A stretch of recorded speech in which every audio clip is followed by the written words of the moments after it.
Chers auditeurs, bienvenue dans ce salon de Brainside du 5 mai 2026, consacré à l'art contemporain. Cet art si vivant, si controversé et si souvent mal compris. LOL.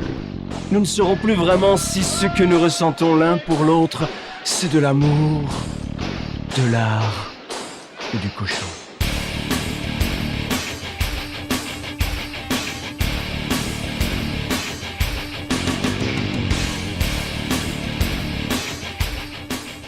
Je vais essayer de ne pas être trop ironique ce soir, parce que vous l'aurez compris, je n'ai pas trop d'affinité avec le sujet qui pour autant me tient à cœur. Cette émission sera suivie par un deuxième volet qui sera consacré, lui, à la création du X. Vous comprendrez les liens après la diffusion. Retour à notre sujet.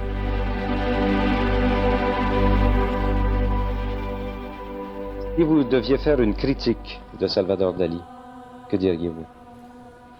Une critique de quel genre? De ma personnalité? Une critique de votre peinture, de votre œuvre.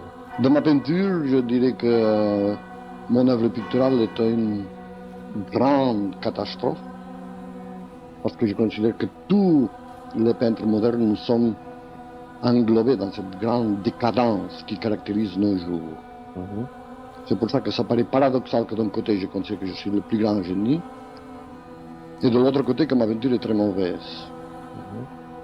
Mais il n'y a aucune contradiction, parce que quand je dis que je suis un très grand génie, je le dis en rapport à mes contemporains. Et considérant déjà que toute la peinture contemporaine est un désastre. Maintenant, quand je compare mon œuvre à celle de Raphaël et de Leonardo, alors évidemment, je deviens très humble.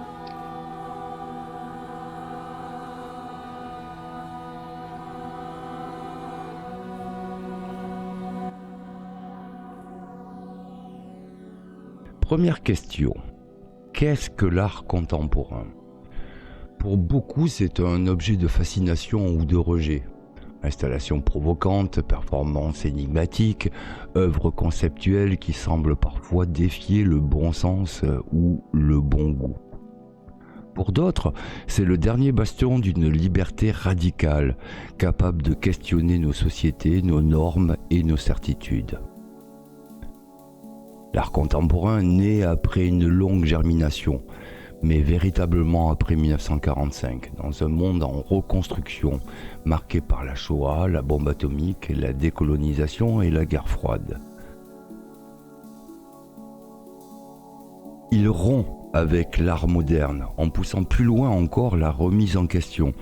Ce n'est plus seulement la représentation du monde qui est abandonnée, mais parfois l'objet lui-même.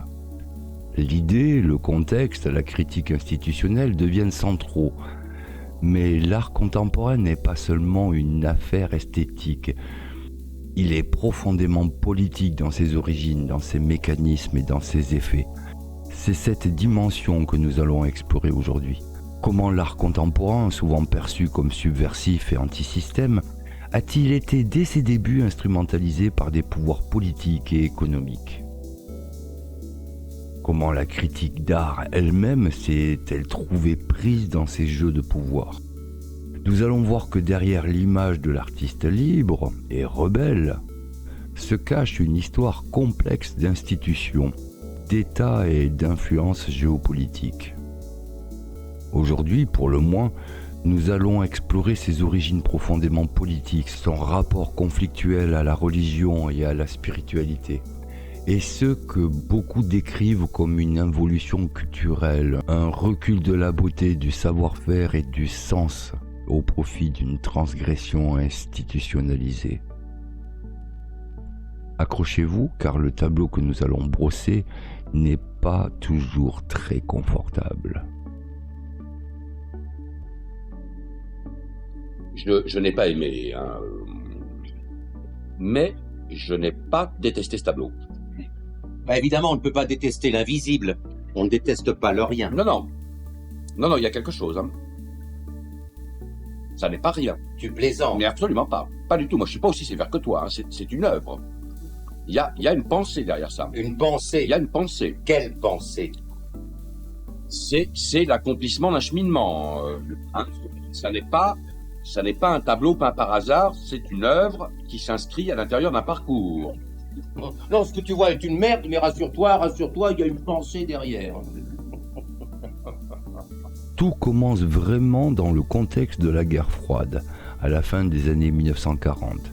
Les États-Unis cherchent à contrer l'influence culturelle soviétique qui impose partout le réalisme socialiste, un art figuratif, accessible, glorifiant le prolétariat et le parti. L'Amérique va promouvoir l'expressionnisme abstrait. Jackson Pollock, Mark Rothko, Willem de Kooning. Un art non figuratif, individualiste, apparemment libre. Ce n'était pas seulement une affaire de goût, des documents déclassifiés ont révélé le rôle central de la CIA. Via le Congrès pour la liberté culturelle, créé en 1950, l'agence américaine a financé secrètement des expositions, des revues d'art et des tournées d'artistes en Europe. Le Museum of Modern Art, le MoMA de New York, étroitement lié à des familles comme les Rockefeller, a été un des acteurs majeurs de cette diplomatie culturelle. Ironie suprême, de nombreux artistes abstraits étaient de gauche, parfois même d'anciens communistes, et ignoraient qu'ils servaient d'armes de propagande pour le capitalisme américain. L'abstraction devenait le symbole de la liberté occidentale. Böll est considéré comme un modèle. C'est un modéré de gauche, anticlérical, et il prône les valeurs occidentales. Il avait le profil exact recherché par la CIA pour réussir son ambitieux programme d'infiltration de la totalité du milieu culturel de gauche en Europe. Un programme qu'elle avait lancé à la fin des années 40. Quels étaient ses objectifs? À l'aide de fonds et de moyens secrets, amener les intellectuels européens critiques et socialement engagés à diffuser l'idéologie américaine. 68, la contestation anti-guerre, le féminisme et les luttes décoloniales nourrissent l'art conceptuel. Le land art, le body art et la critique institutionnelle. Les artistes ne critiquent plus seulement la société, ils critiquent le musée, le marché, le système de l'art lui-même. Pourtant, un paradoxe majeur apparaît. Plus l'art se veut subversif, plus il est absorbé par les institutions. En France, les politiques culturelles, de Malraux puis de Jack Lang, créèrent un puissant soutien étatique. L'art contemporain devient en partie un art officiel financé par l'État. Cette institutionnalisation va entraîner ce que la sociologue Nathalie Henich appelle une fuite en avant dans la transgression. Pour rester critique, l'art doit sans cesse aller plus loin dans la provocation. Voici les points de critique énumérés par Gombrich. D'une part, la critique d'art s'est affaiblie par conformisme social du progrès. Les critiques et le public ne veulent plus critiquer par peur de passer pour ridicules et réactionnaires. Ensuite, le marché de l'art, c'est-à-dire les industriels, les entreprises, ou encore les clients dits branchés, exigent toujours plus moderne pour se distinguer des autres. Ensuite, l'art passe au XXe siècle pour être l'un des derniers lieux quelque peu épargnés par l'uniformisation des mentalités et des modes de vie. L'expression individuelle fantaisiste et le fait de choquer le bourgeois plaît en réalité autant, si ce n'est plus, au bourgeois qu'à l'artiste lui-même. Le bourgeois adore être dérangé. Enfin, l'explosion de la fascination dans le monde bourgeois pour la psychologie et le tabou a mené à un encouragement des artistes à exposer leurs souffrances, leurs tortures, au point de ne plus faire de l'art qu'une alternative à la thérapie psychiatrique.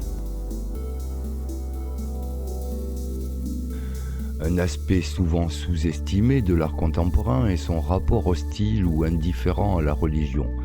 Traditionnellement, l'art occidental a été profondément lié au sacré.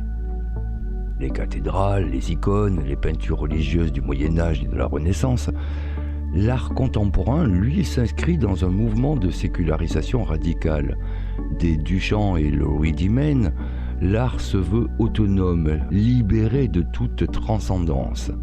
Beaucoup d'œuvres contemporaines attaquent directement les symboles religieux, crucifix dans l'urine, d'Andrés Serrano, images provocantes de la Vierge, de Chrysophili. ou détournements blasphématoires multiples. Bonne fête des morts, mesdames.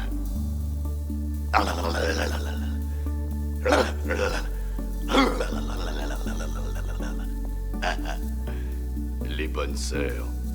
Aucun sens de l'humour. Ce n'est pas seulement de la provocation gratuite, c'est le reflet d'une idéologie profondément moderne. L'artiste devient le nouveau prêtre, le créateur absolu dans un monde désenchanté. Le sacré n'est plus vertical, tourné vers Dieu, mais horizontal ou immanent, le corps, le politique et l'identité. Certains artistes cherchent un sacré sans religion, le sublime, le vertige du néant. Mais la majorité des discours dominants dans le milieu de l'art contemporain reste marquée par un athéisme ou un agnosticisme militant. La religion y est souvent réduite à un objet de critique, de folklore ou de déconstruction post-coloniale. L'adaptation cinématographique de grands romans est orchestrée dans l'ombre par des collaborateurs du Congrès. Exemple le plus flagrant, 1984 de George Orwell. Sous l'influence de la CIA, le livre est transformé en porte-drapeau de l'anticommunisme. Le directeur du Comité américain pour la liberté de la culture supervise l'élaboration du scénario. Orwell mettait en garde contre la toute-puissance de l'État, contre l'ingérence anonyme de ses fonctionnaires dans la vie quotidienne et contre la répression des opinions dissidentes. Or, la CIA intervient justement de façon toute puissante et anonyme pour réprimer les divergences d'opinion. À l'aéroport Tempelhof de Berlin, QG de la CIA en Allemagne, les services secrets américains emploient plusieurs milliers de collaborateurs. Les dirigeants du Congrès pour la liberté de la culture entament dès 1950 leurs actions secrètes dans ces bâtiments construits sous le régime nazi. Dans le Berlin de l'après-guerre, devenu un véritable nid d'espions, le Congrès n'hésite pas à établir des contacts avec des terroristes, en prenant garde que son implication ne soit pas dévoilée. Nous arrivons au cœur de la critique contemporaine, l'idée d'involution culturelle. Contrairement à l'évolution, progrès technique, complexité croissante, l'involution désigne un processus de régression, de simplification ou de décadence intérieure. Appliquée à l'art, elle signifie un recul du savoir-faire artisanal au profit du concept de la provocation, l'abandon progressif de la beauté comme critère esthétique, considérant cela comme réactionnaire ou bourgeois. La substitution du sens par le discours théorique. Une œuvre n'est plus jugée sur ce qu'elle montre, mais sur ce qu'elle questionne. Et, pour finir, une fuite en avant permanente dans la transgression qui finit par devenir conformiste au sein des élites culturelles. L'artiste du XXe siècle a toujours été libre, et cette liberté, les artistes américains l'ont découverte avec l'émigration européenne. À New York, les grands artistes européens tels Max Ernst, Masson et Léger étaient tous des hommes libres, ce qui n'a pas manqué d'impressionner leurs homologues américains. Lorsque ces immigrants sont retournés en Europe, les Américains ont tenté de nier leur apport. Ils ont fondé un mouvement qu'ils ont présenté comme étant totalement américain et qu'ils ont baptisé expressionnisme abstrait. Pourquoi ce mouvement artistique est-il né grâce à des moyens clandestins? D'une façon ou d'une autre, l'art a toujours servi les structures officielles. Que ce soit au XIXe siècle, à la Renaissance ou dans l'Église, l'art a toujours été l'expression de la puissance. La politique s'est toujours servi de l'art pour affirmer son pouvoir. Il est donc tout à fait compréhensible qu'une grande puissance comme les États-Unis se soit servie non seulement des beaux-arts, mais de toutes les formes d'expression artistique afin de forger une sorte d'identité américaine.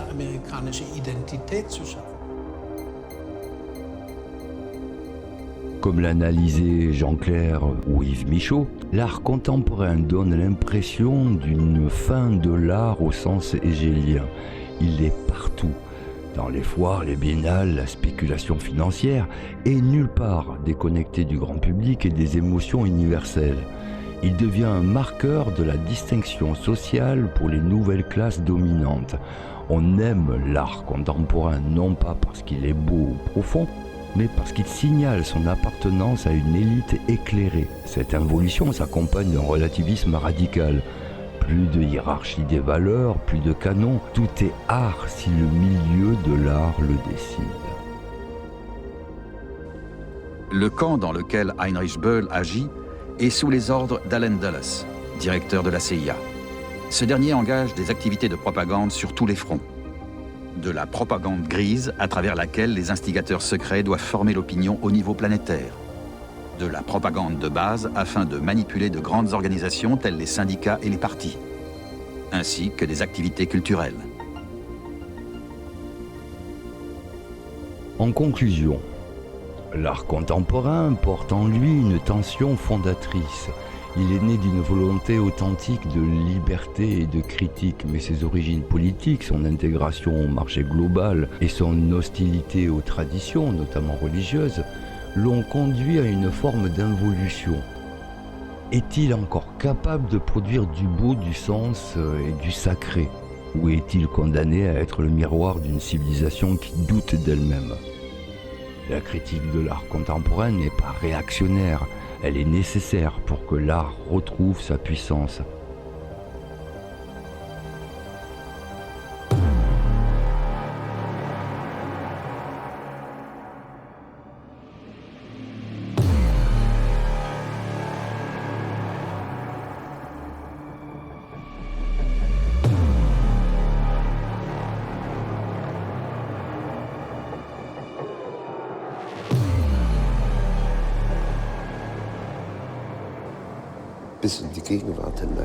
Aujourd'hui, il est clair pour tout un chacun que la CIA est une organisation criminelle. Une qualité qu'elle partage avec quantité de services secrets. Et les Allemands ont beaucoup de mal aujourd'hui à éviter les pratiques criminelles.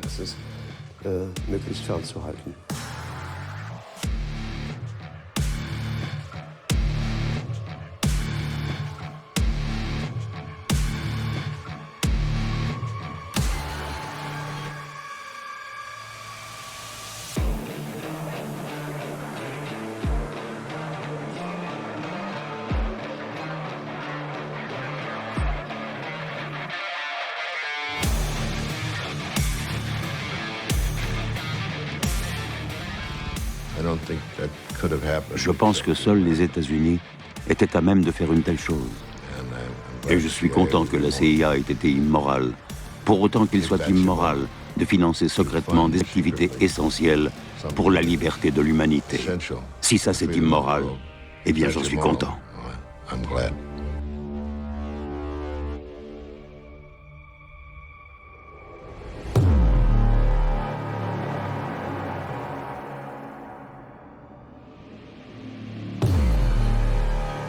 On a toujours tendance de dire à l'art contemporain, ça ne concerne qu'une élite.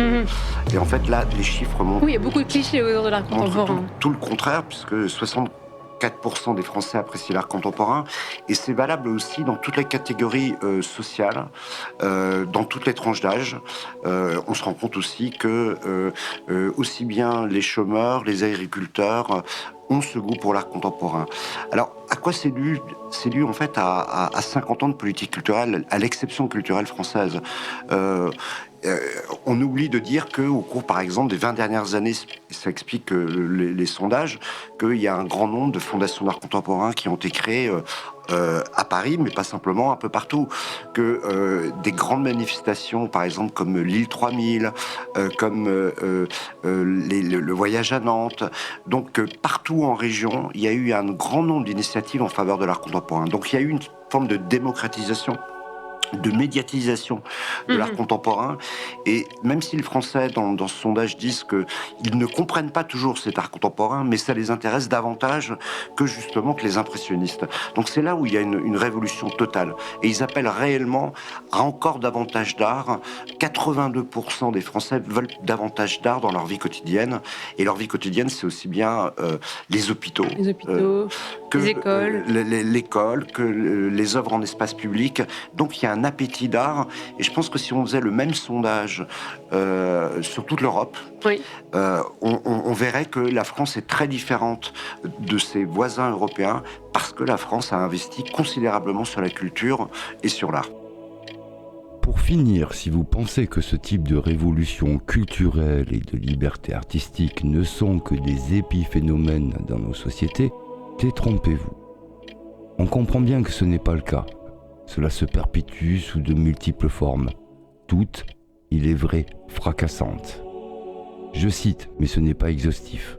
Mai 68, la révolution culturelle chinoise avec en arrière-plan Mao Tse-tung, qui a su utiliser les mêmes ficelles à ses propres fins.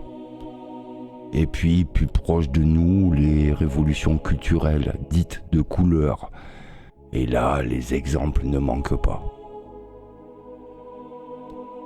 L'art, et donc la société, n'échappe pas à ce piège lumineux qui attire à lui les libertés de créer individuelles. Même s'il ne s'agit que d'une minorité, elle prévaut. La chose-trappe ampute tout retour en arrière. Ce serait une régression. On perdrait nos valeurs, notre liberté fière de son expression. De toute manière, faire beau ou laid, quelle importance, tant que l'on fait. Je finirai par ce proverbe. Ce qu'art ne peut, hasard achève. Allez, on se retrouve pour notre débat.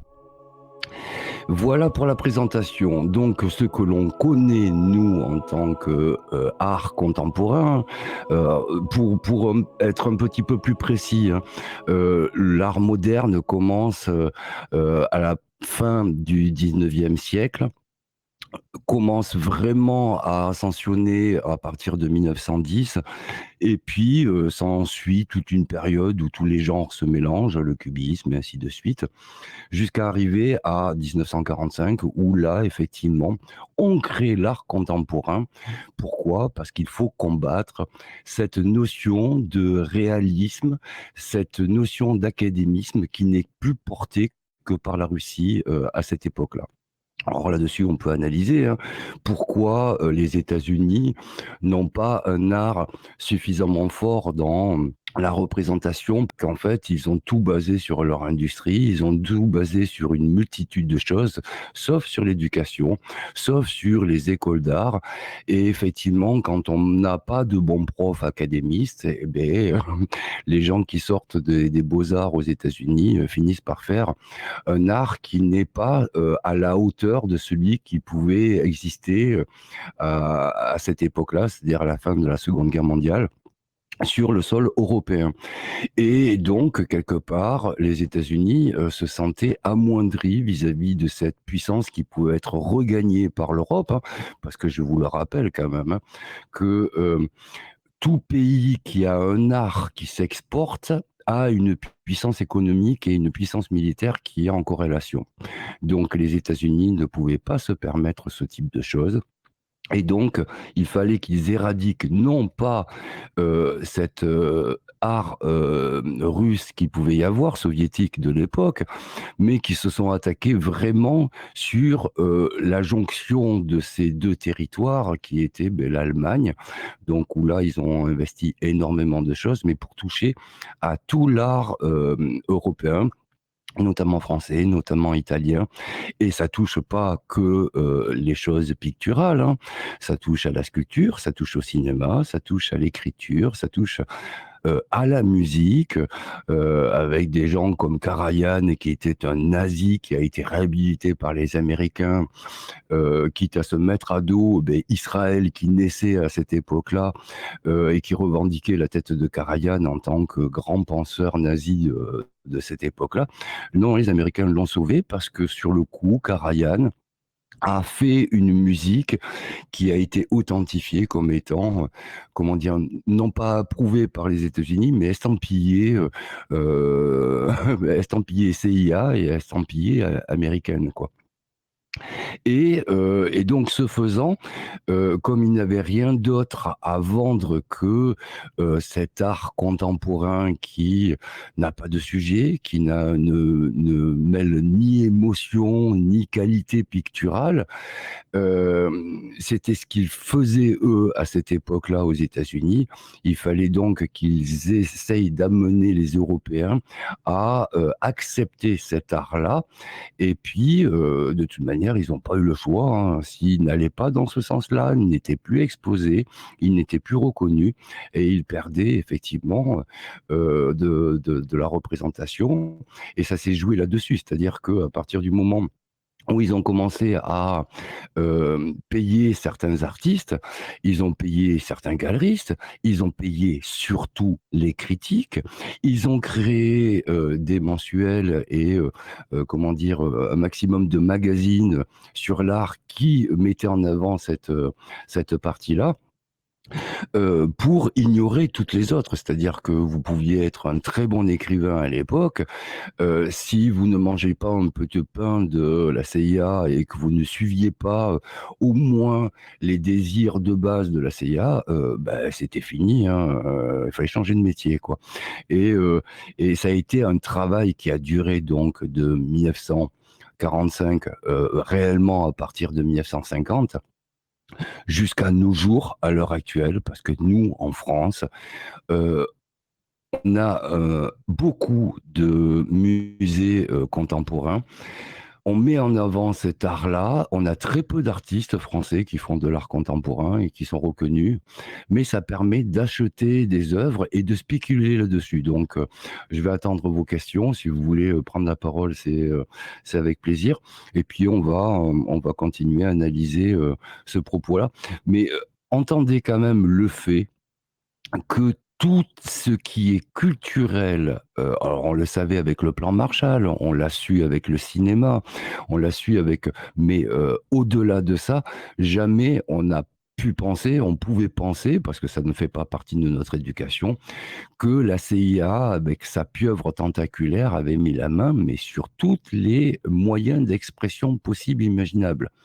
Tout, tout. D'où le fait aussi qu'on est inondé de rap maintenant. C'est la même chose. Parce qu'il faut de quelque chose d'élitiste, de quelque chose de travaillé, revenir à quelque chose qui est peut-être imparfait, mais qui met en avant une certaine, comment dire, manière de vivre à l'américaine, un certain désir d'American Way of Life, dont on va revenir très certainement dans les prochaines années, hein, mais en attendant, c'était le but, le but ultime de tout ça, c'était effectivement de faire entrer dans nos têtes ce qui allait être nos objets de consommation que l'on connaît maintenant, que ça soit Coca, que ça soit tous les sodas, que ça soit tout ce qui est alimentation rapide, voilà. Et tout ça, ça a pris place dans nos têtes grâce à ce travail-là de cette centrale d'intelligence qui a très très largement œuvré et qui a balancé mais des millions. Et je rajoute même, parce que c'est noté dans la présentation, que il est même question de terrorisme. Donc Gladio faisait partie de ce travail-là. Il faut le savoir. Donc ça va très très loin et encore de nos jours, on subit ce rouleau compresseur qui annihile toute comment dire, création d'un nouveau genre, d'une nouvelle culture qui pourrait rehausser le niveau. C'est pas possible, ça n'est pas possible.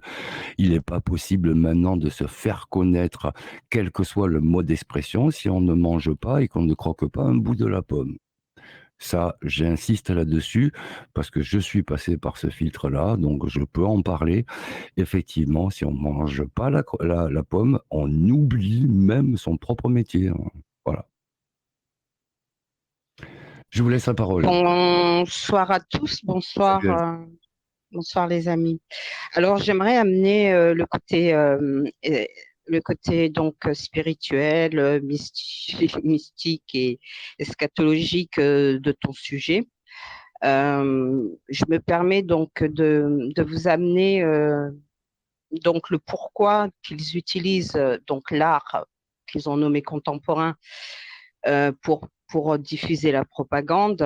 Donc effectivement, comme c'est une ingénierie, hein, tu as bien cité la CIA, c'est donc une ingénierie. Ils ont donc travaillé sur l'architecture humaine pour savoir donc comment la fracturer, la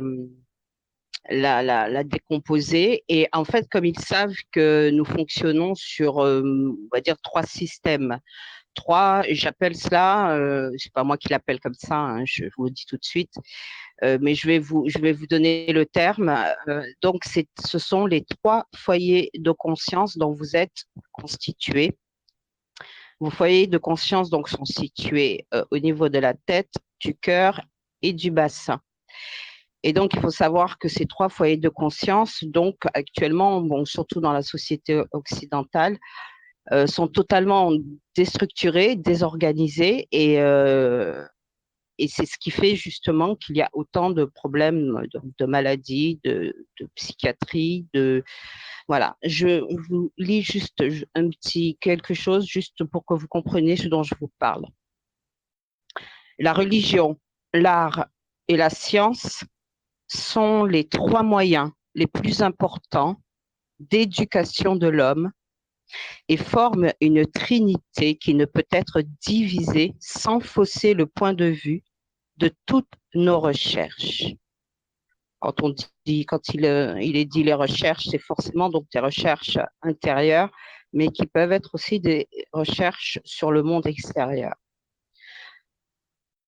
La religion véritable comprend aussi la science et l'art, car elle nous apprend les bienfaits d'une belle vie, vécue en harmonie avec les lois de la nature.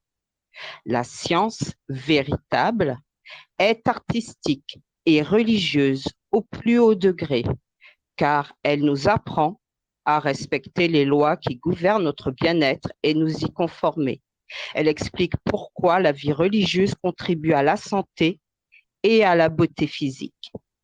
L'art véritable est aussi instructif que la science et son influence est aussi exaltante que celle de la religion. L'architecture nous offre un exemple sublime des lignes de force cosmiques dans l'univers. Il ne faut rien de moins qu'un enseignement aussi universel pour répondre d'une manière permanente aux besoins de l'humanité. Je vais vous épargner le reste. Je vous lis juste la dernière petite partie qui dit: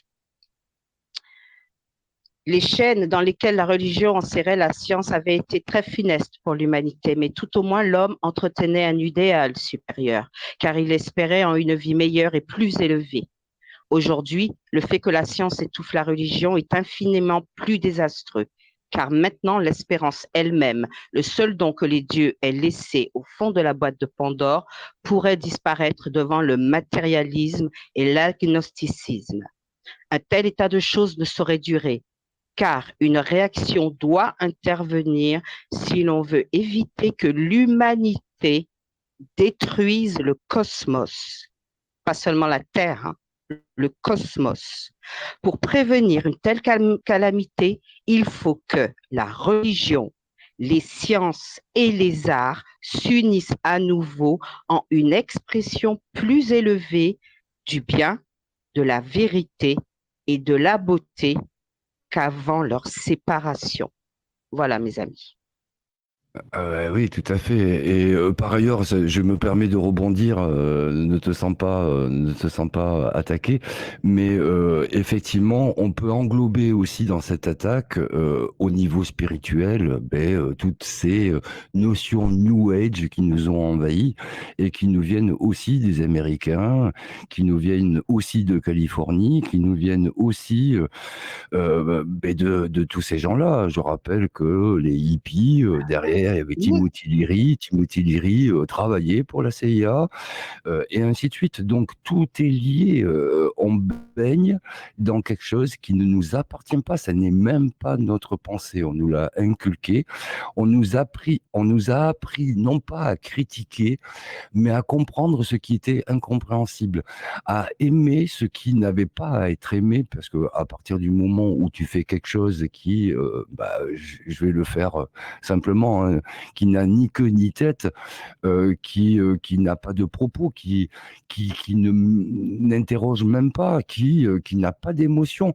À partir de ce moment-là, à partir du moment où on arrive à aimer ça, eh ben, on n'est plus un être vivant, on est un être, comment dire, manipulé à souhait et qui finit par approuver ce qu'on veut bien qu'il approuve, et puis c'est tout, ça s'arrête là. Donc ça rejoint aussi cette notion de spirituel. Moi, je pense que le gros travail qu'ils ont fait depuis la Seconde Guerre mondiale, c'était de s'attaquer à tout ce qui pouvait faire que en Europe quelque chose émerge de nouveau, et on le sait pour le territoire français, on sait aussi que le gouvernement à l'heure actuelle travaille pour les Américains, ça on n'en a aucun doute, hein. Au vu des ventes des grosses entreprises françaises aux Américains, on sait très bien, très bien ce qu'il en est, mais là on est vraiment dans une notion de destruction, outre industrielle, mais culturelle en fait. On n'est que l'ombre de nous-mêmes. Nous ne sommes plus des Français, nous ne sommes que des Américano-Français. C'est devenu mais terrible. Moi, je trouve que tout ce qui se passe en ce moment avec l'Iran devrait nous énerver en fait, nous montrer ce qui s'est joué en silence dans nos dos pendant des dizaines d'années. On le voit à l'heure actuelle, et on doit juger, on doit faire une sentence. Vraiment, on doit réagir parce que c'est inadmissible. Les États-Unis n'ont jamais été les sauveurs de qui que ce soit. Et ce n'est ni par l'art, parce qu'ils n'en ont pas, ni par leur histoire, parce qu'ils n'en ont pas non plus. Et on peut étayer encore sur pas mal de points. Et d'où le fait qu'ils investissent autant d'argent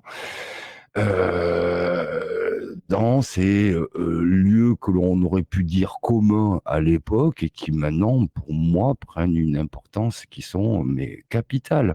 Si on doit vouloir maintenant que la culture française émerge de nouveau, il faut vraiment prendre en considération tous ces faits-là pour ne plus aller dans leur sens, mais aller dans le sens de ce que l'on a envie de voir, nous. Et en tant que téléspectateurs, spectateurs, visiteurs de musées, on ne doit pas faire la promotion de l'art contemporain. Objectivement, ça n'est pas possible. Notre État balance de l'argent par la DRAC à plein d'artistes, mais ça n'est pas mérité. C'est juste ignoble. Moi, je connais plein d'artistes qui mériteraient d'avoir une place dans un musée, qui mériteraient d'être connus et qui ne le seront jamais parce qu'on se fait manger la tête par ces gens-là, clairement.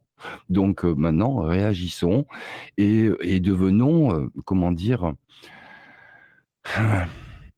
revendiquons notre culture. Alors, c'est pas la culture du passé, hein, il faut rebondir, il faut voir peut-être les choses autrement, mais au moins avec cette hauteur et cette maîtrise que l'on pouvait avoir dans le passé. Il n'y a plus de maîtrise du tout chez les artistes contemporains. Il n'y a plus de maîtrise, comme il n'y a plus de maîtrise dans l'artisanat.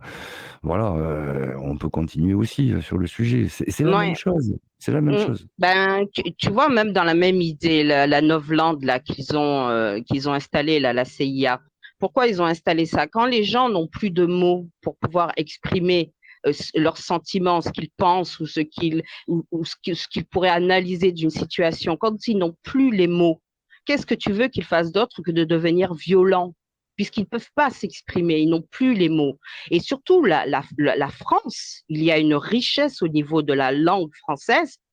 Elle est réputée pour être l'une des langues pratiquement la plus compliquée à apprendre quand on vient d'un pays étranger. Mais c'est pourquoi? Parce que pour moi, en tout cas, c'est une langue qui est d'essence, je ne sais pas le terme, d'essence, ah, tu vas m'aider. Enfin, c'est pourquoi on l'appelle la langue des oiseaux. Enfin voilà, pour moi, elle a une force. Il y a une force dans les mots français que l'on va pas retrouver dans les autres mots anglais. Il y aura pareil dans la langue chinoise ou dans d'autres langues anciennes comme ça. On trouve des mots qui ont des forces, c'est-à-dire ils ont vraiment une vibration qui dépasse la compréhension humaine. Et malheureusement, en retirant donc au peuple français la langue, on a réduit aussi son cerveau. Tu vois, pour moi, c'est ce que j'appelle la fameuse mémoire poisson rouge, la mémoire consommateur, c'est-à-dire c'est l'instantané, c'est pas, comment dire, ils ne peuvent pas réfléchir, ils sont dans un mécanisme d'inattention. Je ne sais pas comment exprimer ce truc-là, mais c'est ce qu'ils appellent la mémoire poisson rouge. Mais ils ont mis en culture tous ces gens. Ces gens ont été mis en culture pour être lobotomisés, quoi, en fait, et être que des consommateurs, être que des estomacs. On a attaqué l'art, la religion et la science en Europe afin de donner ce que vous avez aujourd'hui, des gens à qui du jour au lendemain, on leur dit restez chez vous, signez des petits papiers, eh ben ils vont le faire. On leur dit mettez des masques alors qu'ils savent très bien que c'est pas bon, ils vont le faire. Voilà, ça va donner ça en fait, des gens totalement neutralisés, désactivés. Mais c'est un long processus, hein, c'est 50 ans de travail, hein, la CIA. Parce que je vous rappelle qu'il y a la nourriture aussi, les fameux perturbateurs endocriniens. Je m'arrête là. Le fluor. Oui, alors après, ça, c'est d'une pierre plusieurs coups, tu vois. Ouais, plusieurs coups. Mais vraiment, c'est une mise en culture, Stéphane. Ah non, mais sur les trois niveaux. Mais complètement, tu vois. C'est ça.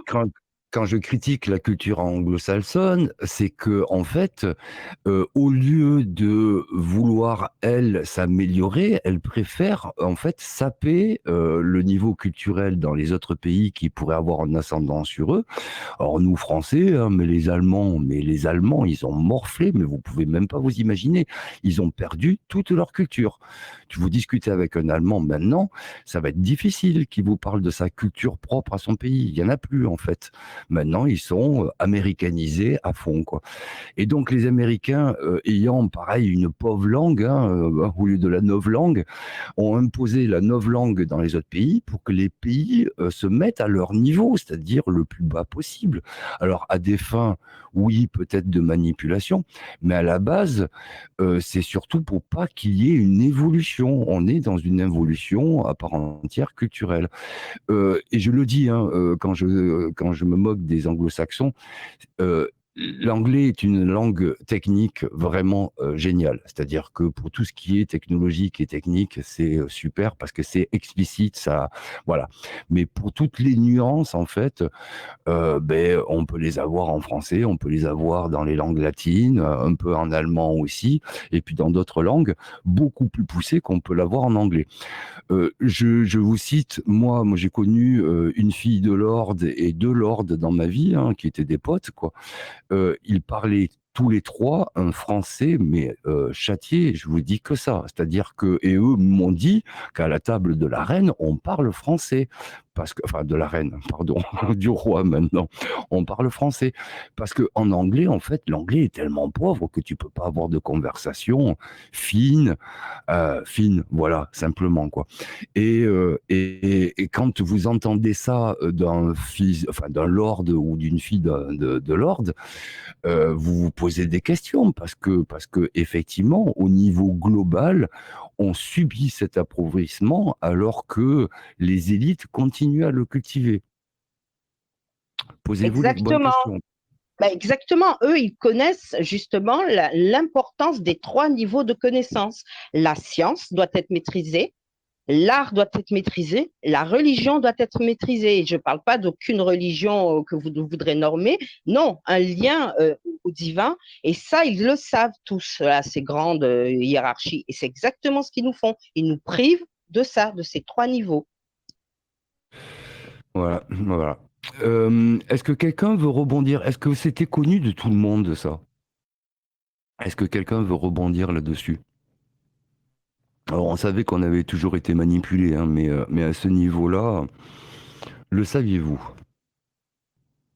N'hésitez pas à prendre la parole. Vous Bonsoir. utilisez le chatroom. Oui, ben, je vais prendre la parole. Juste, ben oui, je ne l'ai pas étudié, mais enfin, je ne l'ai pas étudié ou je ne l'ai pas lu, mais j'ai toujours vu parce que j'aime peindre déjà moi-même et je me suis toujours intéressée à la peinture. Et en fait, j'ai constaté et effectivement quand il y a eu déjà l'art moderne déjà, hein, à partir de l'art moderne et ensuite le contemporain, je me suis posé la question, je voyais des tableaux, je me disais, mais j'arrive pas à comprendre, mais qu'est-ce que c'est ça? Et en fait, en me posant la question, ben pour moi, c'est clair, c'est l'argent c'est une façon de blanchir l'argent pour eux, tout simplement.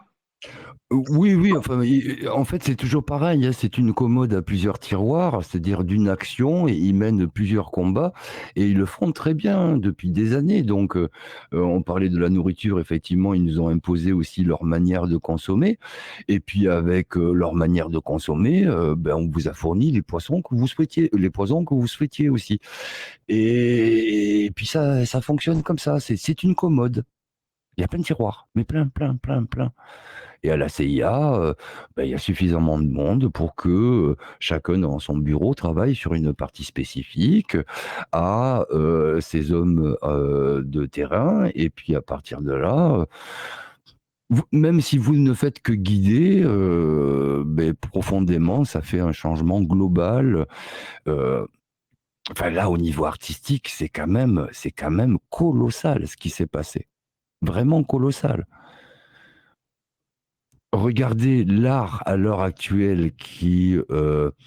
alors, l'art contemporain est fait pour choquer, hein, donc que l'on soit choqué par certaines sculptures qui soient mises en avant, c'est voulu, c'est un fait. Hein. Ça aussi, ça fait partie du mode de communication. Mais au-delà de ça, qu'est-ce que ça porte comme image? Est-ce que on est dans un art témoin de son temps? Non, du tout. Non. C'est juste, oui, une manière de blanchir l'argent. Je vais vous citer l'exemple de Picasso, en fait. Picasso qui arrive à Paris, et puis sur Paris, il était connu, mais pas de tout le monde, en fait. Et donc, il a demandé à certains de ses amis, il les a même payés pour faire le job, de passer chez les galeristes en disant, mais vous avez du Picasso chez vous? Ah ben je repasserai quand vous en aurez, quoi. Et puis tout le monde a fait ça de son côté, chez tous les galeristes. Les galeristes, ça leur a pris la tête, ils ont cherché du Picasso.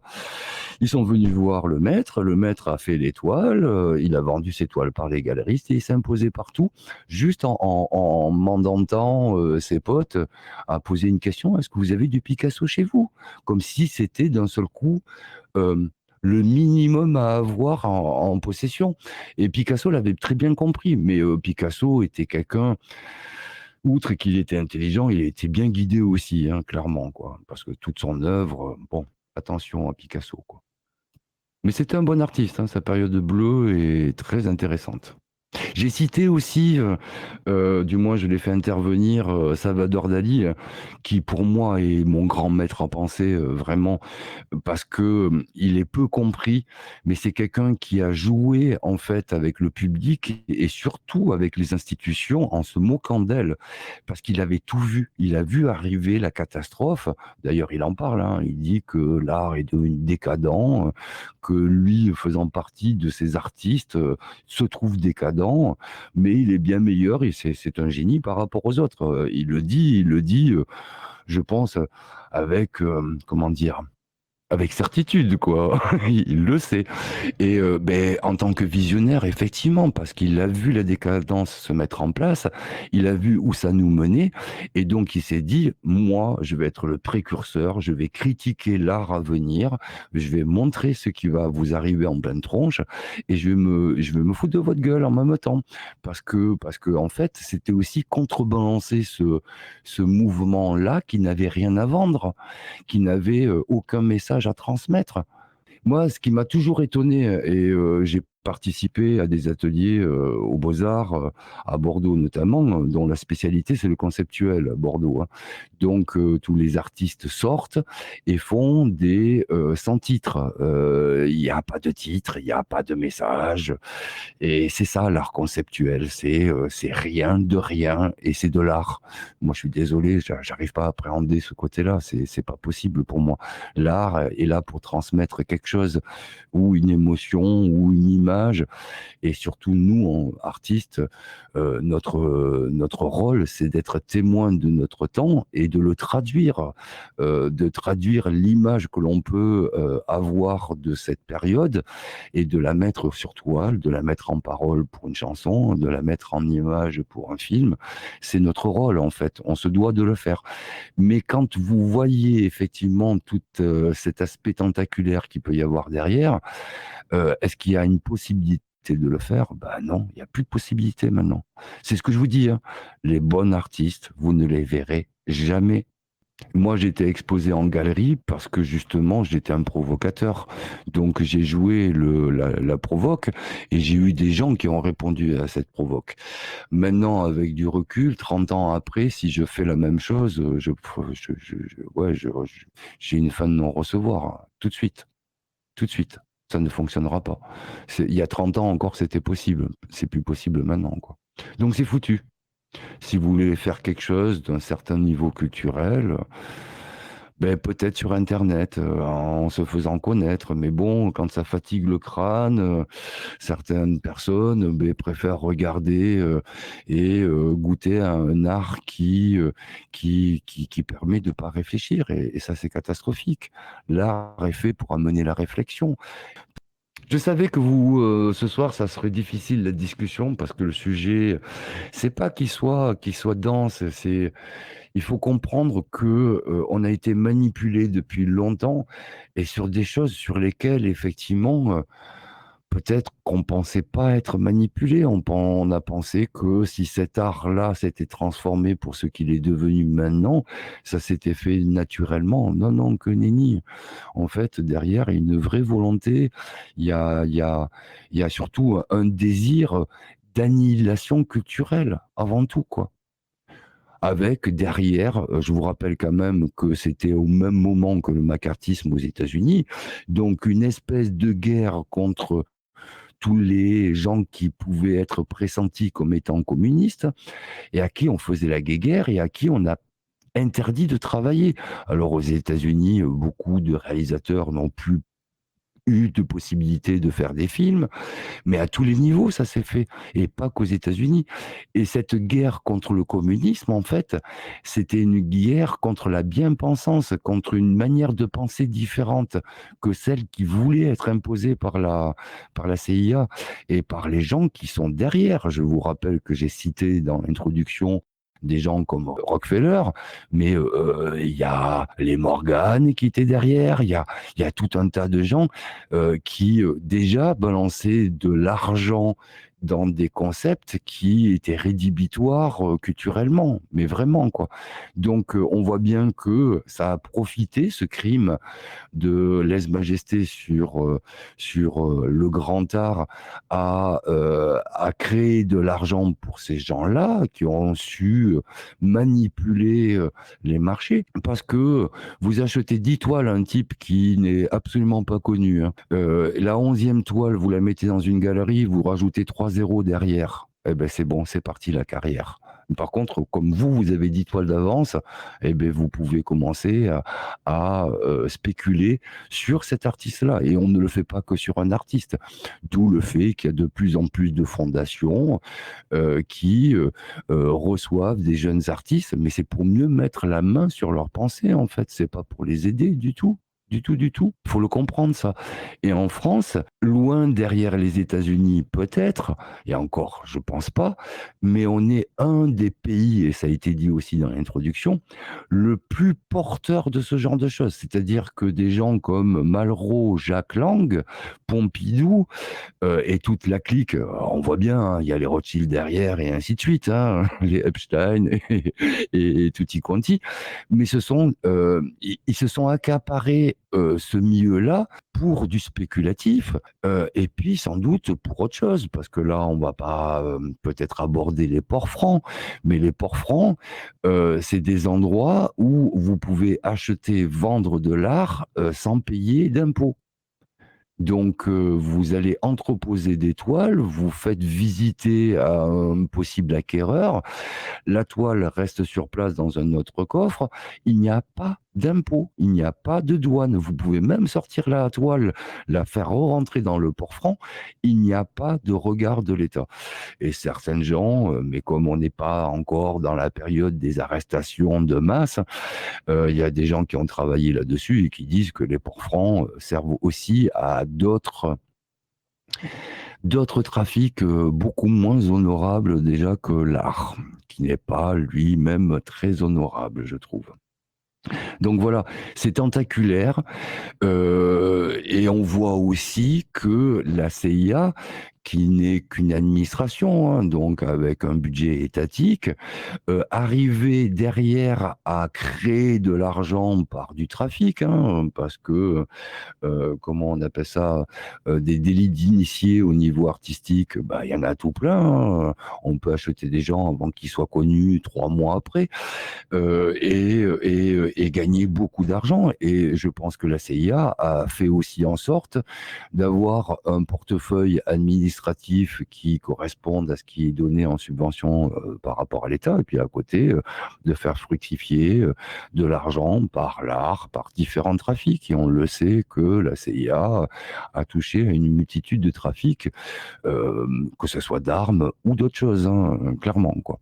Donc on voit que c'est tentaculaire et que cet effet et ce symbole de la commode à plusieurs tiroirs, là, pour la peine, dès 1945, ils ont mis en place un meuble face à nous qui est incontournable et dont ils maîtrisent tous les tiroirs. Et ça, c'est pas de la politique extérieure. Comprenez-le bien, ce sont des choses qui au début nous ont été inculquées, on nous a appris à penser, on nous a mis en place les moyens de représenter les artistes, le moyen de les subventionner, le moyen de mettre en avant certaines personnes. Mais derrière, en fait, c'est resté inculqué dans nos sociétés, c'est-à-dire que maintenant, on ne peut plus se débarrasser de cet art contemporain, on ne pourra plus revenir vers quelque chose qui est plus travaillé, plus représentatif, plus académique. C'est fini, c'est fini. Et ça, pour moi, c'est horrible. C'est un constat d'échec monumental. D'où l'intérêt, en fait, et d'où l'importance du sujet de ce soir, parce que quand on va aborder la partie cinématographique avec la création du X, ben, ça fait partie de la continuité, en fait. C'est-à-dire que pour mettre la main sur le cinéma, on nous a mis en place des carcans, et vous allez voir, ça va être joyeux, quoi. Mais c'est du même ordre, c'est la continuité. Et je pourrais faire la même chose au niveau littérature, et vous le savez bien depuis le Covid, au niveau scientifique aussi, parce que le Lancet, il s'est fait épingler sur certaines études, et on voit bien que derrière ces études, il y a des gens qui sont payés, et pas que par des labos. Faut bien le comprendre. Et puis maintenant, si vous suivez ce qui s'est passé avec les vaccins et toute l'histoire de cette manufacture-là par rapport au Covid, que derrière, il s'agit là aussi de l'administration américaine et d'une certaine partie qui est la DARPA, qui est... Voilà, maintenant c'est connu, on le sait. Donc, regardez à quel point on s'est fait manger la tête par un seul pays, dont on détenait un tiers de son territoire. Napoléon l'a vendu pour, je ne me rappelle plus la somme. Si tu es là encore, Stéphane, tu as fait un article là-dessus il n'y a pas longtemps. Mais il n'a jamais perçu l'argent. En fait, on est toujours propriétaire de la Louisiane, du Texas et d'une partie du Nouveau-Mexique. Donc non seulement on s'est fait bananer à tous les niveaux, mais on a perdu notre identité. Et ça, c'est extrêmement grave. Moi, je ne veux pas être le seul à parler ce soir. Je pense que le sujet est suffisamment grave pour que vous rebondissiez. Sachez que pour moi, c'est dur. J'ai eu la lourde personne de souffrance. Mais le plus grave, c'est que c'est dans les institutions, c'est que c'est dans l'éducation nationale et c'est les enfants, ils sont initiés à tout cela. Donc maintenant, comment ça pourrait s'arrêter ou comment ça pourrait, voilà, c'est ça peut-être. Qu'est-ce qu'on peut faire? J'ai mis un artiste français dont je n'ai pas retenu le nom, puis c'était pas important, qui est aussi un artiste contemporain, qui disait qu'effectivement, les Français aiment l'art contemporain à 64%, et à 84% de la population en redemande encore plus. Et qu'en fait, eux, maintenant, les artistes contemporains commencent à travailler sur une représentation plus dans des hôpitaux, plus dans les écoles, pour toucher aux enfants. Et là, on se dit, ben, ça y est, c'est foutu, quoi. Alors moi, je vais vous citer mon exemple personnel. J'ai voulu donner une toile à l'hôpital des enfants de Bordeaux. J'avais fait une toile qui était une grande toile et j'avais pas envie de gagner des sous avec, et puis surtout je la trouvais suffisamment infantile dans la représentation pour être comment dire, accrochée dans un endroit où il y a des enfants. Donc je l'ai proposé à l'hôpital des enfants de Bordeaux, qui m'a dit ouais, ok, vous demandez au ministère de la santé, et si ils sont d'accord avec ce don-là, et puis vous revenez vers nous. Donc je me mets en contact avec le ministère, qui m'envoie un questionnaire, qu'est-ce qui était représenté, comment, et ainsi de suite, mais un truc mais complexe. Du genre 40 pages, et au final, est-ce qu'on peut en mettre qu'une partie, le découper, si ça, qu'une partie nous plaît, et ainsi de suite. Et au bout d'un moment, moi j'ai pété un plomb, parce que donner une toile, déjà on travaille dessus, le don devrait être direct, à la limite le directeur de l'hôpital, de cette partie de l'hôpital, est en accord ou pas en accord, et puis ça s'arrête là. Non, il faut passer par le ministère. Toujours est-il, j'ai laissé tomber. Un artiste très connu, que je ne vais pas citer, est passé derrière moi. Il a dit, je vous donne une toile. Et là, l'hôpital a fait, non, parce que le type, c'est un artiste contemporain. Non, on va vous acheter la toile. Donc lui, il a fait une fresque sur 4 mètres, sur 2 mètres de hauteur. Il a touché 400 000 francs de l'époque. 400 000 francs. Et moi, mon don, je l'ai découpé, j'en ai fait d'autres toiles. Voilà. Donc, même si on veut bien faire, même si on donne de sa personne, même si on fait vraiment acte d'humanité, non, ça fonctionne pas. Ça fonctionne pas. Fin de non-recevoir. Voilà dans quel monde on vit. Alors dernièrement, écoutez, moi je suis dans un petit village, je suis allé visiter l'église il y a quelques mois en arrière. Je me la suis fait ouvrir parce que c'est plus possible de rentrer dans une église maintenant, si les clés, tout est sous cloche, c'est devenu lamentable. Et puis sur le coup, j'ai fait le tour avec mon fiston, et puis avec la lampe de poche, j'ai éclairé l'étoile qui était accrochée. Il y en a certaines qui sont dans un état, mais c'est juste immonde, quoi, immonde. Donc je vais rendre les clés à la mairie, et puis je dis au maire, bon écoute, moi j'ai appris la restauration, je peux faire au moins une sauvegarde de ces toiles-là, mais par contre, il faut que vous me les descendiez et que vous me donniez la salle municipale pour que je puisse travailler, parce que chez moi, j'ai pas la place, quoi. Et là, le maire me fait non, mais tu touches pas à ça. Ça fait partie des monuments historiques. Et donc, on ne fait rien. On laisse pourrir sur place. Et une des toiles est déchirée par le milieu. C'est juste, mais lamentable. Moi, ça me rend malade. Donc, on en est là, en fait. Regardez dans quelle merde on est en France. C'est juste lamentable. Mais est-ce qu'il y a je voulais te poser une question, en fait, ça me vient. Est-ce qu'avec l'art contemporain, l'acrylique a une grande influence sur ça aussi aujourd'hui, et le numérique? Non, c'est mort, l'acrylique, On ne connaît pas, en fait, l'acrylique, ça a quoi? Ça a 70 ans d'existence depuis la naissance de la bakélite, en fait.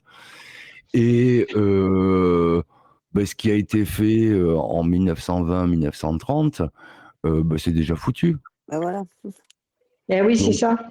Ben, finalement, peut-être que avec leur façon de faire, tout va se désagréger, enfin voilà, je pense parce que c'est fini tous ces pigments, tous ces naturels qu'ils utilisaient avant l'art moderne.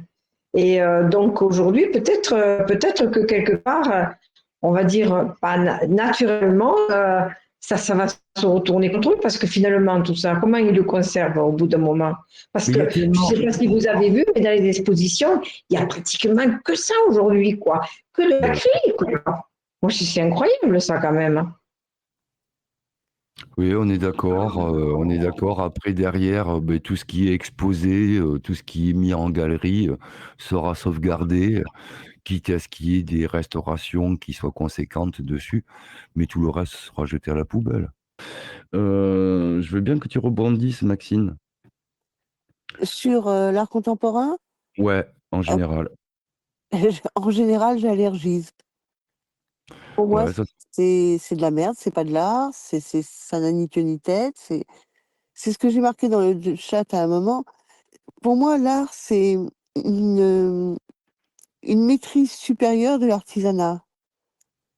Quand tu atteins un niveau de technique suffisant pour pouvoir voler de tes propres ailes, ne pas oui, faire c'est de la ça. copie, mais Ah créer. oui, mais c'est ça, bien sûr, c'est ça. Pour moi, c'est la création, l'art. Mais il faut, pour commencer à créer, faut maîtriser la technique à un niveau délirant. Tu veux pas créer en faisant n'importe quoi. C'est une maîtrise. Moi, je peux peindre, pas de souci, hein, je tartine. Euh, je peux aimer, je peux pas aimer ce que j'ai fait, mais je tartine. Mais c'est pas de l'art, c'est pas de l'art, c'est du tartinage. Voilà. Alors on est dans une époque où en fait on peut faire ce qu'on veut, tout devient art. Oui, mais c'est ça qui est pas de l'art. Justement, c'est pas de l'art. Mais ce qui touche à l'art touche aussi à l'artisanat. Parce qu'il y a des gens qui font de l'artisanat qui n'est pas à la hauteur de celui qui existait il y a 200 ans en arrière. Tout à fait. Et du tout, du tout. Et en fait, on voit bien que cette pensée qu'on nous a forcé à accepter a touché à tous les domaines. Mais tous. Oui, oui, tout à fait, je suis d'accord. C'est. Et c'est terrible. Terrible. Mais c'est quand je vais rebondir aussi sur l'acrylique. L'acrylique, c'est pas de l'art. Tu ne peux pas faire de l'art avec de l'acrylique. Tu Si, vois, si. t'appelles ça de l'art Si, si. éphémère. Si, si, T'appelles moi ça j'ai fait. Non, éphémère. non. Écoute, après, faut être objectif, hein. L'acrylique, ça a des temps de séchage qui te permettent de faire beaucoup plus de choses et rapidement, en fait. Oui. C'est ça l'intérêt. Petite table. Derrière, en tant que peintre, moi j'ai fait tous les supports, enfin tous les médiums, je les ai utilisés. Euh, Bien sûr que l'huile, ça n'a rien à voir, mais rien à voir du tout. Mais pareil, au niveau du traitement de ta couche de peinture, c'est complètement différent que l'acrylique. L'acrylique, tu repasses dessus au bout de 5 minutes. Voilà, si tu commences à faire la même chose avec l'huile, ben, vaut mieux que tu tapes dans l'expressionnisme. Et l'expressionnisme, c'est de l'art moderne, c'est pas encore de l'art contemporain. Et on voit bien que, c'est pour ça que je disais au début, que la germination a mis longtemps, mais effectivement, quand il y a eu les dadaïstes, les surréalistes, les cubistes, toutes ces écoles-là qui ont été créées depuis le début du XXe siècle jusqu'en 1940, ça a été les prémices et la porte ouverte justement à ce type de corruption faite par la CIA dans la foulée. C'est-à-dire qu'eux, ils avaient juste à pousser en fait. Oui, franchement, moi déjà ça passe pas pour moi. C'est entre l'acrylique et l'huile. Une huile, le truc con, tu vois, fait par mon mari quand il avait 12 ans, que son cousin retrouve 20 ans plus tard ou 30 ans plus tard dans son grenier, en piteux état. Il le colle sous le robinet, il colle un coup de brosse et de savon dessus, c'est ressorti, c'était présentable. Un tableau en acrylique que j'ai acheté il y a 2-3 ans. Sur mon bateau, évidemment, il y a eu une petite tache dessus. j'ai pas vraiment réfléchi, je te l'accorde, j'ai pris un petit Kleenex, petit chiffon humide pour la nettoyer. Ah bah c'est bête, j'ai tout enlevé. Ah ouais, ça c'est bizarre par contre. Voilà, l'acrylique, bah il y avait plus, il y avait plus. T'as trop frotté. Non, Non, c'est un petit chiffon humide, hein, j'y suis allée mollo. là j'ai des toiles qui sont en tas dans mon grenier. Bon, elles ont beaucoup voyagé et tout. Ça va faire maintenant 3 ans qu'elles sont vraiment stockées avec une indifférence catastrophique. Je te dirai ça quand elles sortiront de dessous les draps. Mais logiquement, non, ça va pas bouger, hein. Clairement, ça va pas Ah, bouger.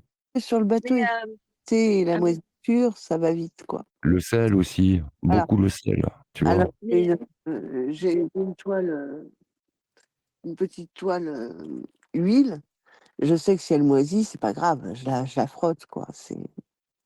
Je suis d'accord quand même que les tableaux peints à l'huile ou ceux qui sont en acrylique, la texture est différente et pour moi, rien qu'à l'œil, ça, je peux pas. Moi, l'acrylique, je ne trouve pas que c'est de l'art. Oui, c'est pratique. Oui, c'est vrai que on obtient rapidement. Voilà, c'est très pratique. Ça, je reconnais. Ouais. Mais ça n'a rien à voir avec, mais attends, la finesse, la texture, ce qui ressort avec l'huile, on le trouvera jamais avec l'acrylique et c'est fade, en fait. Moi, je trouve que c'est très fade.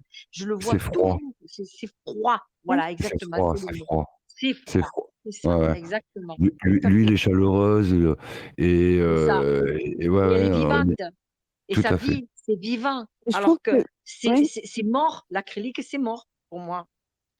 l'acrylique, c'est du tartinage. Enfin, l'aquarelle, ça fait tu as des aquarelles sublimes, mais ça reste pour moi, c'est plat. Alors que l'huile a une profondeur, il y a de la matière, il y a une épaisseur, il y a quelque chose. Je trouve ça beaucoup plus intéressant, j'avoue. Ah mais c'est beaucoup plus intéressant. Après, derrière, mais regardez en fait à quel point ils ont poussé le vice extrêmement loin. C'est-à-dire que moi j'ai une toile à la maison. Alors après, je suis un mauvais exemple, hein. Mais si on prend par exemple Da Vinci, Leonardo, lui, il peignait des toiles pendant 20 ans. C'est-à-dire qu'il faisait sa sous-couche et après il revenait dessus 10 ans après et ainsi de suite. Je travaille une toile de cette manière-là. Donc je peux en parler. Mais parce qu'on avait le temps en fait, quoi.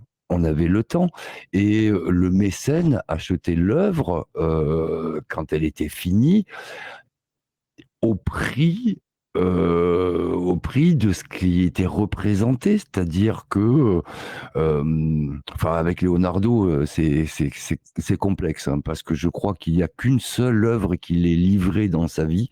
Toutes les autres, elles sont restées en France. François Ier les a gardés parce qu'il était en France à ce moment-là, Leonardo da Vinci, mais les mécènes, eux, n'ont pas récupéré leur œuvre, jamais, quoi. Donc là, on est dans un cas particulier.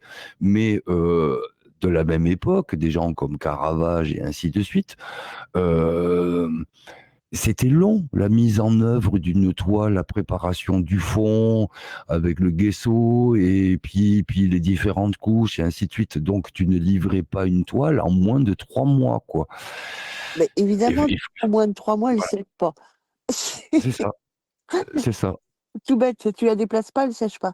C'est oui, mais c'est ce qui donne aussi la valeur à l'œuvre finie.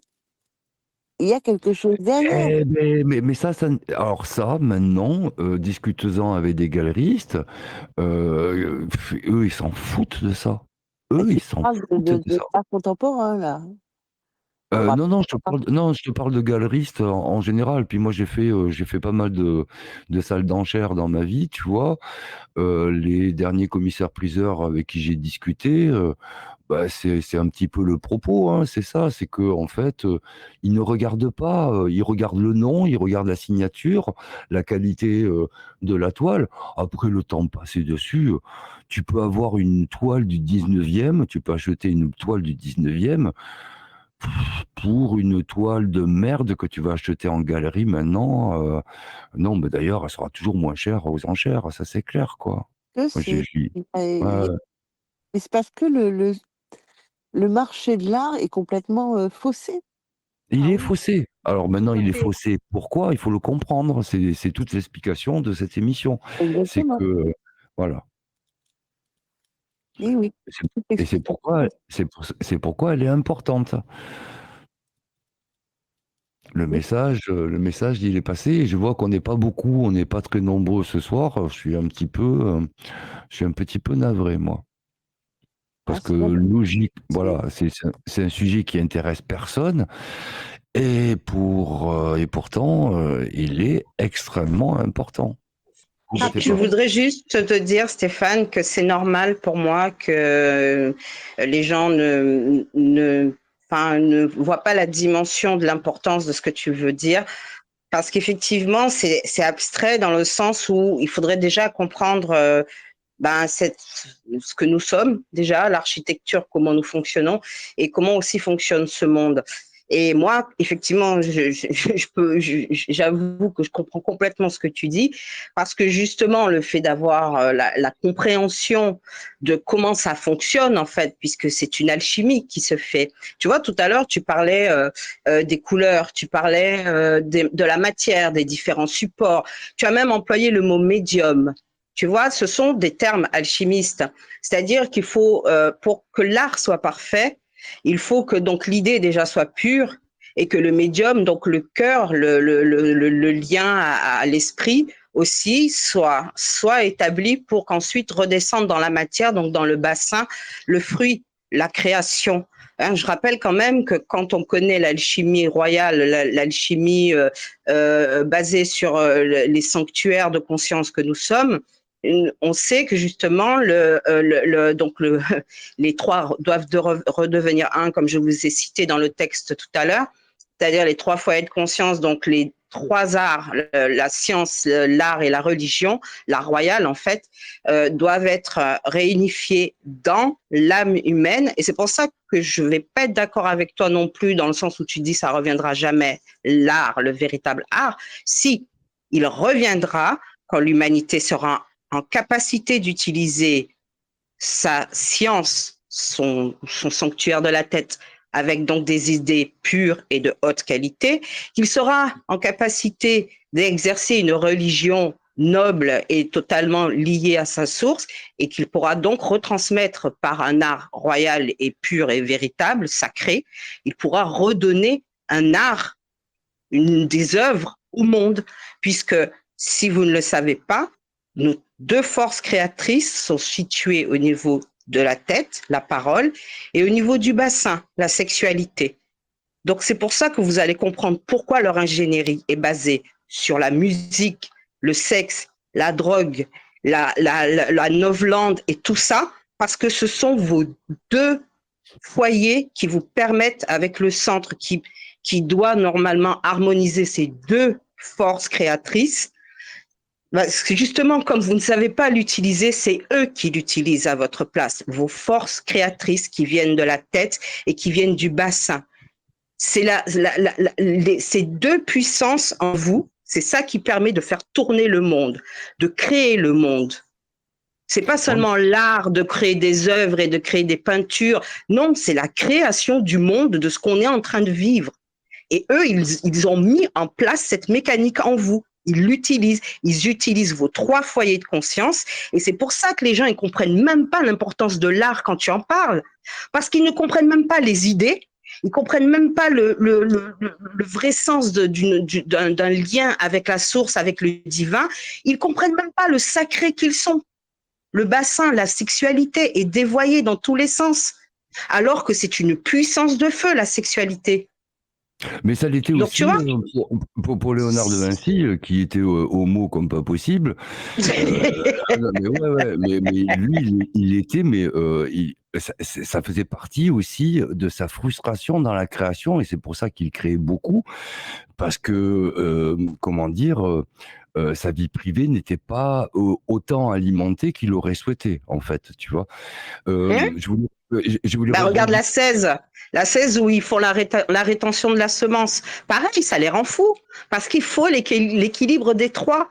C'est tout. Et là, cette science, c'est l'alchimie, cette science, elle est oubliée. Et non seulement oubliée par l'humanité, les âmes humaines encore plus occidentales, mais en plus, la CIA et toute leur ingénierie, ils ont repris toutes ces sciences, ces connaissances, et ils l'ont retourné contre l'humanité. Donc, qu'est-ce que tu veux que là, les gens qui sont là avec toi, mais toute l'intelligence qu'ils ont, ils ne peuvent pas appréhender cette dimension de l'importance de l'art. Parce que déjà, les idées, ben, elles sont les idées qu'on leur a mis. Leur religion, ils ont quoi? Il n'y a pas de lien. Enfin, si, je ne veux pas dire que vous n'êtes pas religieux. Comprenez ce que je veux dire. C'est que c'est des fonctions, je ne sais pas comment vous dire, ça marche, c'est une mécanique en fait. C'est une vraie mécanique. Et si ce n'est pas utilisé convenablement, ça se retourne contre vous. Et eux, ils savent vous utiliser. Ils savent vous faire fonctionner. Mais Ouais. comme je voulais juste rebondir sur ton propos, Elsa, des vrais artistes avec la culture que les artistes du passé avaient, il en reste encore certains, parce que j'en ai croisé, mais ils n'ont pas pignon sur rue, et donc c'est pas eux qui vont servir de moteur à un retour. Sincèrement, moi je le dis tel que je le pense, hein, si jamais on doit faire un retour vers de l'académisme, vers du beau, bah, il faut que les États-Unis s'effondrent, quoi. Vraiment, il n'y a que ça. C'est le seul espoir qu'on peut avoir, c'est que de manière politique, à force d'être aussi insolent avec la culture des autres, il faut que ça se retourne contre eux et qu'ils finissent par en pâtir. Et je le souhaite, parce qu'on ne peut pas faire autant de destruction, mais c'est colossal, c'est terrible, tout ce qu'ils ont mis en place, sans en souffrir tôt ou tard. Maintenant, le retour à l'académisme va mettre pas mal de temps, parce que je le vois, hein, aux Beaux-Arts, il y a encore des profs de dessin académiques, il y a encore des gens qui posent, il y a encore voilà, du modèle vivant, tout ça, mais c'est plus traité de la même manière qu'il y a 30 ans encore, ou 40 ans, ou beaucoup plus loin que ça. Donc, revenir à cette essence, ça va être très difficile, ça va être très long, et ça va se faire par réaction de dégoût à quelque chose qui était là précédemment, et on y est déjà en fait. Ben oui, mais c'est pour ça que je veux que tu comprennes la dimension. Je te l'ai déjà dit, pour moi, tu es un avant-gardiste. Et tu souffriras toujours justement du fait que les autres, finalement, en face, ne sont pas à la hauteur de la réaction. Mais il faut qu'ils aient le temps de comprendre toutes ces dimensions pour comprendre que c'est eux qui doivent se réapproprier le véritable art, la véritable religion et la véritable science. Et ça doit se faire par chaque individualité. Ça ne pourra pas se faire en masse, Stéphane. Tu vois?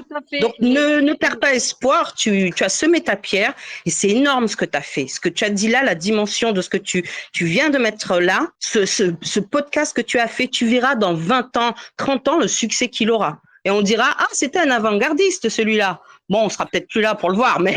À titre posthume, ouais. À titre posthume. Mais écoute, ça a toujours été ça dans l'histoire de l'humanité. Alors. Tu en avances avec le temps, mais c'est tout à fait ça, c'est tout à fait juste ce que tu dis, Elsa. Il est déjà... C'est comme si tu émets des pulsions. Si tu émets des pulsions, après, il faut laisser le temps au temps pour que justement, tu mets. C'est comme si tu sèmes des graines et puis maintenant, laisse faire pour que ça puisse pousser et puis après être récolté. Et j'en reviens à ce que tout à l'heure. Alors, je ne m'exprime pas de la même façon. Hein. Moi, c'est difficile pour moi, mais bon, j'essaye quand même de m'exprimer que de toute façon, ça se retournera contre eux. De toute façon, on est là pour expérimenter. Donc, tout ce qui est en train de se passer avec là, tôt ou tard, comme dans tous les plans, mais tôt ou tard, de toute façon, ça va se retourner. Ne serait-ce qu'avec je reviens à l'acrylique ou tous ces produits qui sont quand même, il n'y a plus le pigment de l'époque. Enfin, avant, ils faisaient Ah de la si, si, si, si, ça existe si, toujours. mais Ouais. ça y est, mais ce n'est pas mis en avant comme c'était à un moment donné. À Ah un mais moment donné, c'était mis en bah avant. attends, c'est dur à faire, quoi. Il faut faire tes mélanges. Et oui, oui, mais c'est compliqué. Et en fait, Mais il y a une fréquence vibratoire qui passe par ça, alors que ça ne passe pas par Ah, ça, l'acrylique. ah, Voilà. ça, on Et est ça bien revient d'accord. à ce que dit Elsa, c'est-à-dire que voilà, il faut laisser faire les choses.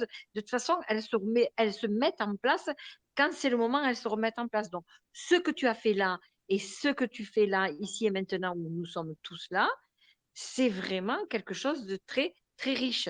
Ce n'est pas comme toi, tu ne le reçois pas comme toi, tu aurais aimé, mais c'est très riche, ça reste très riche.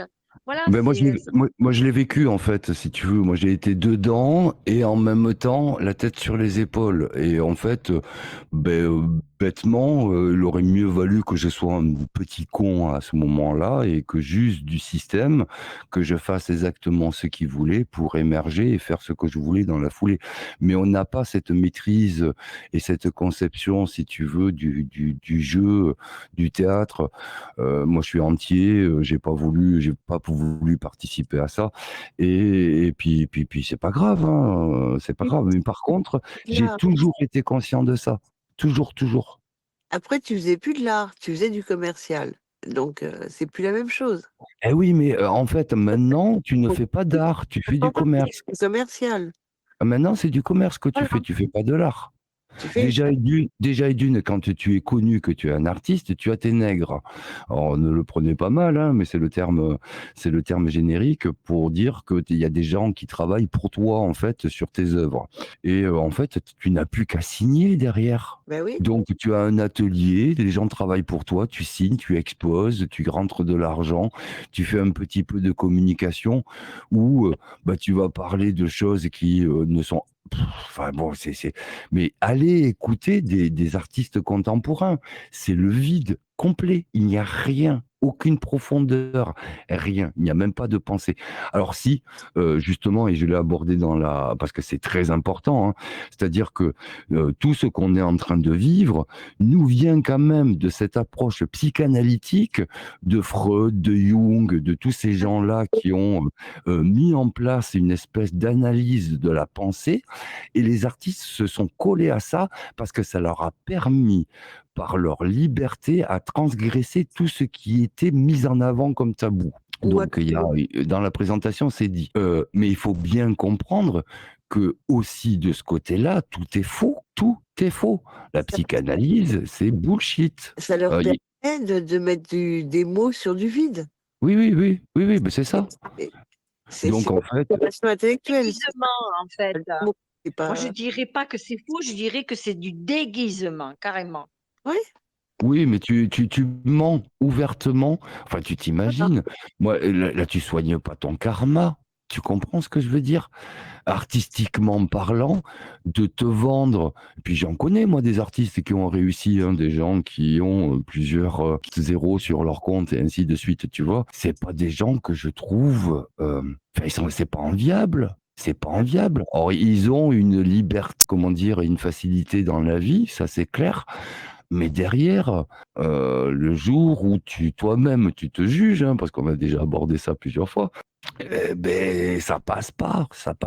Alors, peut-être que moi, effectivement, j'ai pu soigner ce côté-là, mais le côté financier...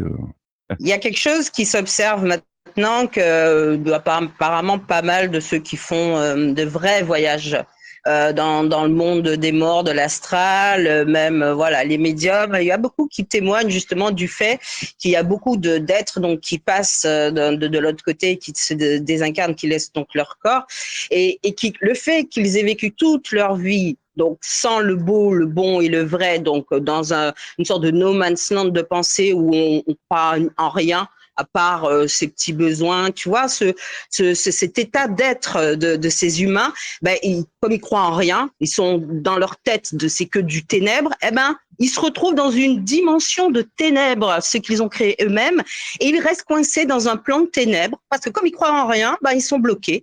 Ils sont là, ils sont tous en train d'errer, et c'est un phénomène nouveau, parce qu'avant, les gens avaient même un iota de croyance, un iota de foi, qui leur permettait d'avoir, au niveau de l'invisible, donc un chemin plus glorieux pour sortir un petit peu du monde de la matière. Mais là, maintenant, ils sont bloqués. Et tout ça, encore une fois, je vous le répète, ils l'ont fait volontairement pour pouvoir servir leurs démons. C'est fait volontairement. On leur livre, après la mort, on leur livre des âmes. Voilà. Parce qu'ils ne croient en rien, ces êtres. Détrompe-toi, Elsa. Ils croient en une seule chose, c'est l'argent. Ah oui. Ouais, mais comme il n'y a pas d'argent de l'autre côté, ils sont bloqués, quoi, parce qu'ils veulent revenir prendre l'argent dans le monde de la matière et ils peuvent pas. Ils ont plus de corps, donc ils sont bloqués. C'est ça. Si on décode l'argent, l'art et les gens. L'argent, c'est ça, tout simplement. Oui, mais le lien n'est pas pécunier, il est d'une autre nature en fait. Effectivement, quand tu crées quelque chose, c'est pour les gens, c'est pour que ça soit vu, c'est pour que ça leur apporte quelque chose. Alors ça a beau être une vision personnelle en tant que créateur, mais c'est fait pour toucher les gens en fait, et pas pour toucher à leur portefeuille ou pour en récupérer. Voilà. Pour les alchimistes, l'art, c'est fait pour élever l'âme, pour donner l'inspiration à l'âme, pour l'élever vers le divin, vers sa source. C'est fait pour ça, l'art. On est loin de quelque ça. chose de toi-même. C'est toi qui es là-bas. Ça t'appartient. Ce n'est pas seulement une pièce d'art, c'est quelque chose de toi qui est là-bas. Ah oui, mais alors là, on est dans une autre. Alors, tu sais, dans l'art, il y a plusieurs catégories. Là, on est dans l'art brut, c'est-à-dire l'art qui ne veut rien dire, ne fait rien et que tout le monde peut faire. C'est l'art brut, en fait. Donc, que tu travailles avec du bois flotté, avec n'importe quoi, tout ça, c'est considéré comme de l'art brut. Et ça, il y a une vision thérapeutique dans l'art, c'est-à-dire que tu travailles pour toi et pour te faire du bien et quitte à te guérir d'une partie qui est à soigner chez toi. Ça peut être intéressant, par contre. Ouais, mais c'est de la psychanalyse et c'est bullshit. L'art brut, c'est de la merde en barre. Je vais être vulgaire là, mais c'est de la merde en barre. Ça peut être... C'est-à-dire que tu as le droit de faire. Tu as le droit de faire chez toi. Tu as le droit de dessiner. Tu as le droit de. Tu as le droit de faire du macramé aussi. Je ne vais pas t'en empêcher, du jardinage et ainsi de suite. Mais de là à. L'art. Oui, je suis d'accord. On n'appelle pas ça de l'art, c'est évident. Si, ça peut être de l'art. Tu sais, un jardin à la japonaise, c'est une maîtrise. On n'est même pas capable d'appréhender le niveau de maîtrise qu'il y a dans un jardin japonais. Oui, tu vois mais ce que je veux dire? c'est un gros Voilà. problème parce que martyriser des plantes Mais elles aiment ça. Elles aiment ça. me pose un problème majeur, je t'avoue. Ouais, mais elles aiment ça. Et dans le mot maîtrise, il y a maître, c'est-à-dire, oui, c'est tout ce qu'on maîtrise. Pour moi, c'est pas de l'art. C'est pas de l'art. Tu le maîtrises. L'art ne se maîtrise pas. Non, la technique. Ah si. Alors là, l'art se maîtrise, évidemment. Ça, c'est obligatoire. C'est-à-dire que, quelle que soit ton approche, tu peux maîtriser la cuisine, faire de l'art culinaire et être un grand chef parce que tu maîtrises ta partie. Maintenant, est-ce que ta grand-mère, quand elle faisait sa popote, elle maîtrisait? Non, elle faisait quelque chose qui était bon gustativement, mais est-ce qu'on aurait pu dire qu'elle était une maître queue? Non, tu vois ce que je veux dire? Je rigole parce que je pense à Brigitte Macron quand je dis maître queue. Excusez-moi. Non, la maîtrise, il y a la maîtrise de la technique qui est une chose, mais l'art n'est pas maîtrisé. Tu ne maîtrises Tout à fait, voilà. Oula, Parce alors qu'en fait, là, tu le alors, fais, c'est une passion, on le fait avec son cœur, on le fait avec ses intérieurs. Ça n'a rien à voir, c'est pas avec le mental en fin de compte. Donc voilà, pour moi, le véritable art, c'est celui-là. C'est celui où tu là, on est dans le domaine. t'abandonnes et tu laisses faire, quoi, tout à mais fait. par des gens qui ont la maîtrise de la technique pour pouvoir en sortir quelque chose de sublimé. Ouais, alors là, vous mélangez la philosophie. Garde chez toi. l'approche- C'est un autre thème, ça. C'est ça, c'est l'approche philosophique dans l'art, c'est encore un autre niveau, un autre Voilà. level. Mais on l'a pas du tout avec l'art contemporain, ça c'est clair, quoi. Eh ben non, bien sûr que non, c'est clair et net. Je vais pas tarder à clôturer vu qu'on est peu nombreux, comme ça on discutera d'autres choses par la suite. Alexandre, t'as trouvé comment pour un premier jet avant d'aborder effectivement l'histoire de la pornographie et surtout la création du X dans 15 jours? Il est pas là, Alexandre. Non, là, les intellectuels, ils sont partis. Je pense qu'il est en train de dormir parce qu'il se lève très tôt demain matin. Bon, je sais pas. Écoutez, on a fait peut-être le tour. Si je vais vous faire un joli podcast parce qu'il manquait une partie de l'introduction. Hein. Je vous ai dit, Audacity m'a mangé une grosse partie. Et comme ça sera beaucoup mieux à l'oreille. Je vais vous faire un petit MP3 et puis je vais le mettre sur YouTube aussi. Donc ce soir, on n'a pas été trop tendancieux. Je pense que c'est acceptable pour YouTube, qui chaque fois m'accroche parce que je mets des extraits de propos échangés sur d'autres vidéos. Donc moi, je n'aurai jamais de rémunération, même si je suis très écouté, ce qui n'est pas le cas sur YouTube, ça sera jamais rémunéré.